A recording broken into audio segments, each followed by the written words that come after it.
जर तुम्ही पण दिवाळीला रेग्युलर बर्फी गुलाबजाम ट्राय करून बोर झाले असताल तर ट्राय दिस दिवाळी स्पेशल रसमलाई.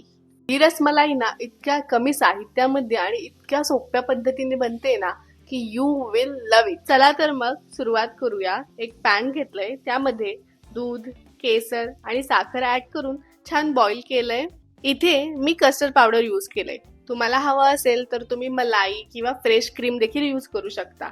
मी एक छोटी वाटी कस्टर्ड पावडर घेतलंय, त्यानंतर इलायची पावडर आणि ड्रायफ्रुट्स ऍड करून दूध आटेपर्यंत उकळून घेतलंय. दुधाची कन्सिस्टन्सी थोडी कमी झाली की त्याला थंड व्हायला बाजूला ठेवून द्यायचंय. Now here is the twist. Me 2 bread घेतलेत आणि त्यांचे एजेस कट करून घेतलेत. त्यांना छान शेप दिलाय आणि त्यांच्यामध्ये ड्रायफ्रूट स्टफ केलाय. आता रस मस्त ब्रेड स्लायसेस वर पोर करायचा आहे. छान ड्रायफ्रूट आणि ड्राईड पेटल्सने त्यांना गार्निश करायचंय. एकदम टेस्टी डिलिशियस रसमलाई रेडी झाली आहे. अगदी कमी साहित्यात बनते आणि तुम्हाला जरूर आवडेल.